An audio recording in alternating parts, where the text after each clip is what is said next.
Right, we're on final approach at a very small runway.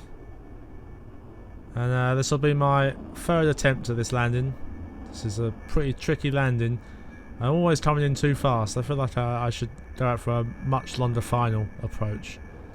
But here we go. Oh, we're not centered at all here. We'll try and push the rudder over.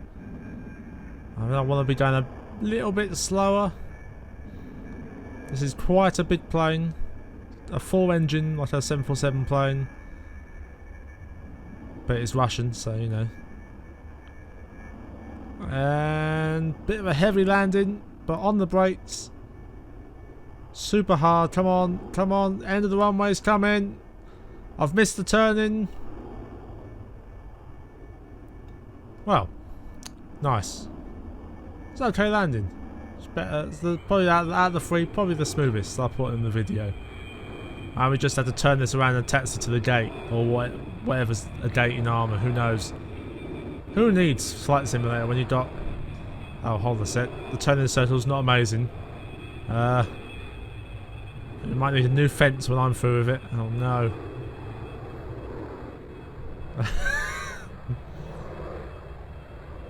Come on. Come on. Sorry about the fence, everyone. That's it. That's it.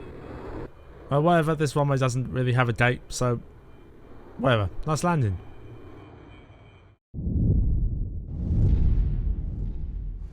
Hello everyone, welcome to another Arma 3 mod review. Today we're looking at the Civilian Airliners mod, which I found in the Steam Workshop after browsing it and installing random mods for like an hour. So loads of videos to come for this mod series, so stay tuned for that. But the Civilian Airlines mod features 4 Russian passenger planes. They include the Ilyushin IL-62M, the Ilyushin IL-96, the Tupolev Tu-154, and the Yakovlev Yak-42. You have no idea how long it took me to say those words in order without messing it up. But anyway, here is the IL-62M, a very, very old Soviet-built aircraft. When it was first flown in 1963, it was the world's largest passenger plane. However, it first entered service in 1967, and the variant we have in game entered service in 1974. It's a much loved aircraft of the aviation community. It looks really cool, especially in real life. These 4 engines at the back are pretty cool, pretty different. Sadly though, there's not many of these aircraft still flying today. There's around 2 in Belarus, and there's around 4 in North Korea. Hey, so book a trip to North Korea if you want to fly on one of these babies. It is, however, still in service with a couple militaries around the world, which use it for VIP services, but I don't think you can book a flight on them. Needless to say, in-game the cockpit is a bit glitchy.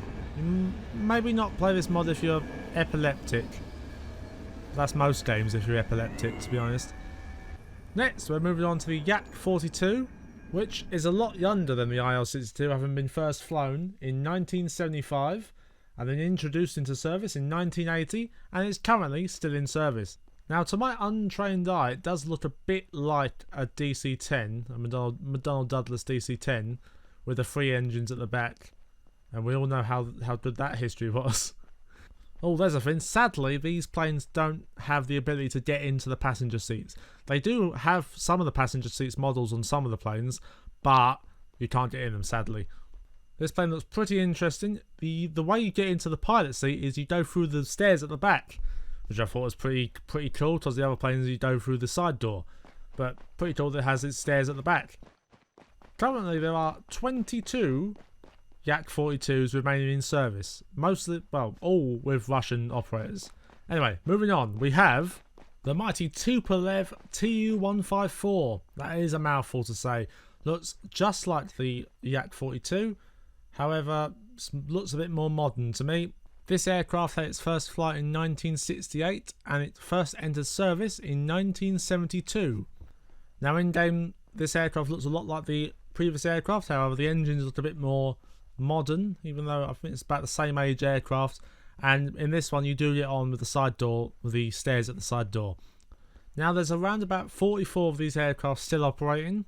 However, they've had a pretty rough service life, and quite a lot of accidents. They've had 110 accidents in its 48-year service life. Now, if you ask me, that's quite a lot. Anyway, moving on, we have the IL-96, the most modern out of the bunch. The massive, traditional quad-engine plane in the normal set of where you'd expect the engines to be. This plane had its first flight in 1988, and it first entered service in 1992, and it's still in service to this day. Apparently it's a pretty reliable aircraft, having no accidents recorded, apart from one of them burnt down in storage, but it wasn't flying, it just caught fire in storage. Probably wasn't its fault, but apparently no aircraft accidents. However, there's not many of them been built. Right, that's enough of the history. Let's have a fly. I'm going to take out the IL-96 first, the big quad-engined, huge behemoth of a plane. My turning circle. I need to work on my turning circles. They're not amazing. Or this runway's not amazing. Take your pick. Let's just get round. And we'll go for a normal takeoff. Probably put the flaps down. I like the noise of the flaps staying down, but I feel like the noise needs to be longer. But yeah, this cockpit looks cool. Nice digital instruments. Sadly they don't work. None of the instruments work. It's just a 2D image of a cockpit. And then it's quite a long runway to take off. This is the biggest runway here, so use that. Gear going up, the sounds pretty cool. I mean, the engine noise can probably get on your nerves after a while. Or just decelerate and make the noise go down. Flaps up. Noise sounds cool. So, I'm coming in for a landing in the IL-96. Gonna try and go for a smoother landing than last time. Got the runway in sight. We're at a nice angle. We're slowing down. We've got the flaps on full. The gear is down. We're coming in for a nice landing. Probably do it in third person. Just show off what the aircraft looks like while it's flying.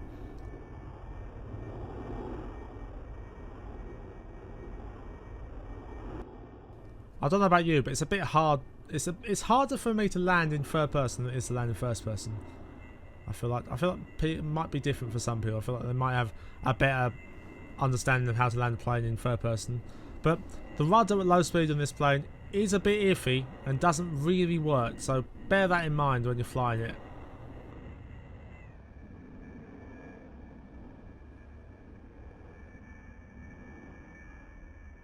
This is a very slow landing. And touchdown. Nice. Almost stalled it on the landing, but it was pretty good.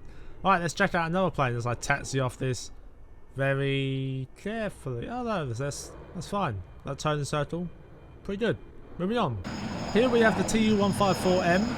Now you can pretty clearly see that this cockpit is a bit more dated than the last one. There's not many digital displays anywhere.